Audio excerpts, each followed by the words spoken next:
Hello, my name's Tommy, and I'm delighted to welcome you to Podcast Assemble. If you clicked on this video because of the clickbaity title, you've once again fallen for one of my classic pranks.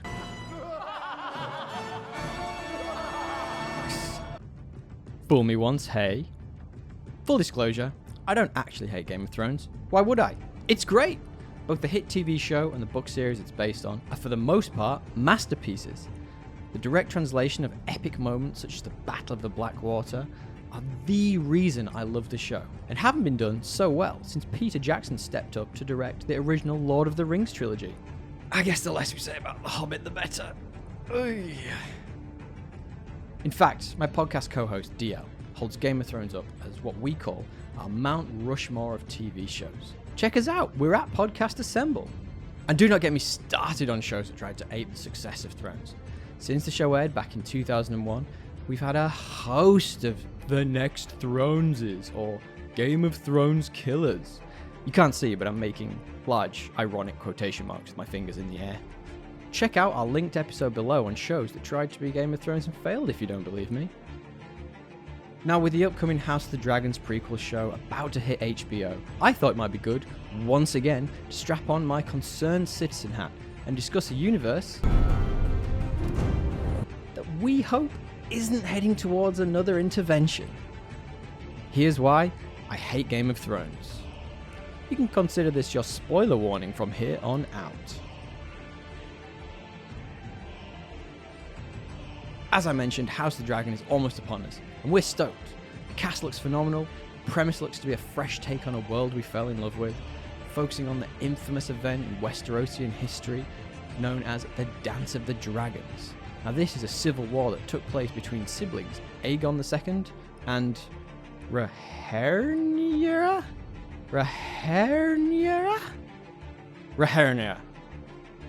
Anyway, it's over the throne after the death of Viserys I. Jeez, that's hard to say. It looks like it's going to deliver all the political intrigue we fell in love with, and with even more dragons. Matt Smith and co. appear to be set to kick off a new era of ravenous fandom for Thrones-based YouTube speculation and water cooler chatter. If you know that's still a thing. Is that still a thing? However, the problem with Game of Thrones was never how it began. It was how it ended. Now, the declining quality of the show was somewhat muddied by the ability of the showrunners to lean on big spectacle episodes as the series continued. If you read between the lines though, you begin to see a picture of a rushed story and broken characterization that drove towards an ending that baffled and bemused fans.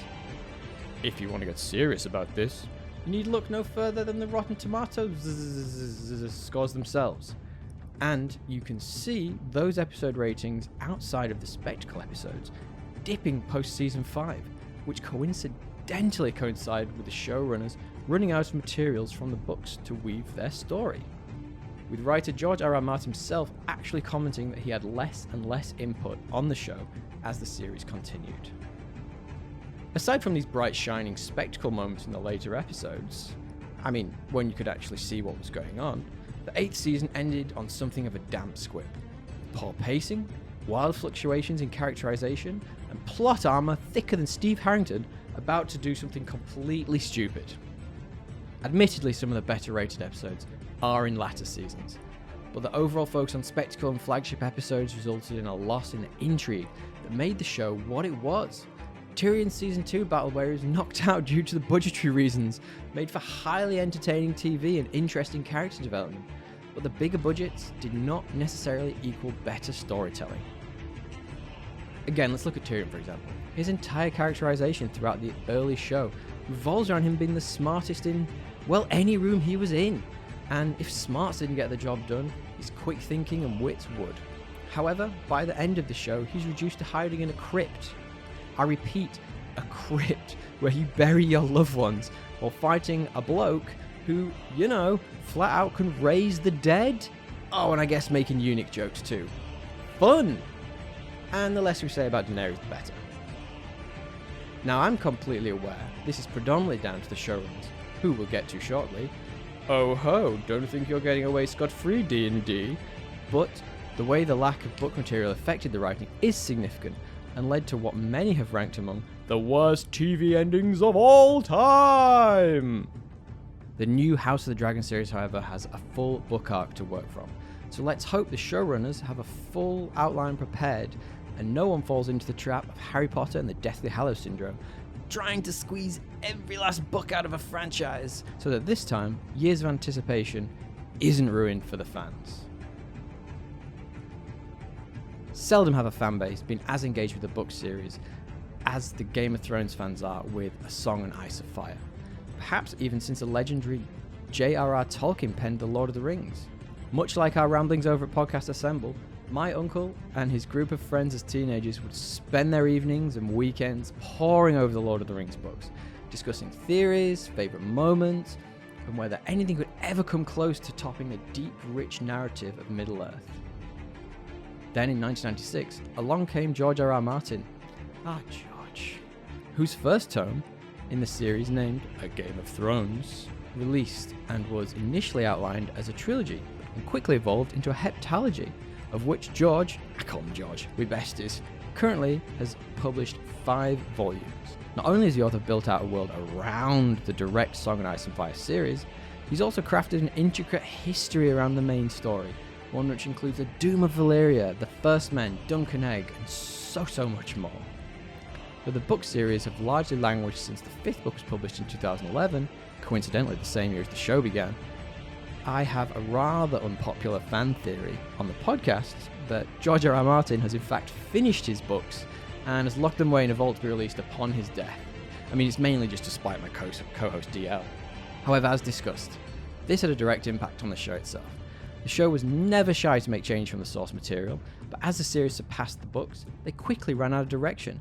George Martin's apathy towards completing his masterpieces in many ways directly contributed to the show's derailment. George R.R. Martin actually commented on Game of Thrones' final and shortened seasons, stating that he had less and less input on the show as the series continued, which in some ways makes sense. It was no longer his story. I wonder if my uncle were born later, he'd be an angry YouTube fanboy making videos and podcasts about Thrones.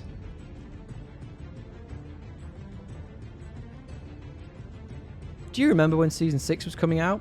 We do. We remember the hype post Jon Snow's prison-style shivving at the hands of his Night's Watch brethren. We remember how excited we all were to see how, if, could he even by some miracle be resurrected? While Dany had just gone on a walk around and was sure to return with a new improved Dothraki horde. The suspense. Oh, the suspense! Yes, so what? Season 5 had been the first time the show had seemed anything less than a playbook on how to create engrossing masterpieces in action fiction telly. We just needed to know. However, while fans on the internet were whipping themselves into a frenzy, showrunners David Benioff and D.B. Weiss were quietly plotting how to get the series over with the impossible task of crafting an ending that no one had yet written. The past is already written. The ink is dry.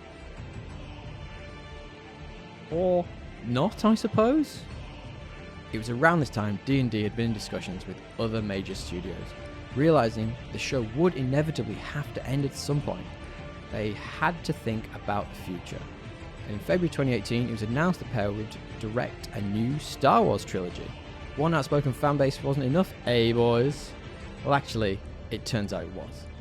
As Thrones shifted gear towards what became the final few seasons, in hindsight, it seems evident that there were already cracks beginning to appear. No doubt, the looming 2022 penciled release date for Benioff and Weiss's first Star Wars movie was beginning to put pressure on the showrunners to be done with their Westerosian staycation, to begin to focus on a galaxy far, far away. The show began to run away from D&D. George R.R. Martin himself claimed that the show could have easily been 10 seasons in content, while HBO were more than happy to give the showrunners all the money and all the time they needed to bring the flagship show to a conclusive ending. And from there, we all know what happened. I mean, if you don't, just go back and listen to point 1. Not cool, D&D. Interestingly, soon after the ending of Thrones, D&D announced that they were no longer moving ahead with the Star Wars movies, leading some speculation that the fan reaction to the ending was unacceptable to Disney and that they were dropped. Though they also announced around the same time they'd signed a bumper deal with Netflix, which has yet to bear any fruit. Either way, since the divisive ending to the show, the boys have certainly taken some time away from the spotlight. Now, to me, the legacy of Game of Thrones won't tarnish the new House of the Dragon show before it's even had a chance to breathe fire onto our screens. The trailers have slowly been building hype over at Podcast Assemble, with new showrunners in place, along with a more comprehensive story to draw from. It is certainly a very enticing prospect. But we can't help but just feel a little relieved that this show won't be helmed by D&D. To reiterate, I still have a lot of love for Game of Thrones, and hopefully the new show lives up to the promise. Essentially, the problem I had with Game of Thrones is the showrunners and the ending. No, wait. Two problems I have with Game of Thrones are the showrunners, the ending, and the over-reliance on the book series that hadn't yet ended. No, wait! Nobody expects the Spanish Inquisition! But what we want to know is, what do you think? Let me know if you're suckered in once again by the clickbaity title and stage my ramblings in the comments below. This is becoming a bit of a why I hate series. I think you get the picture by now. And if you like what you're hearing, feel free to like and subscribe. We also have a podcast called Podcast Assemble for your regular dose of geeky entertainment, where we'll be discussing all the new House of the Dragon episodes. Why not join us? Thanks for popping by.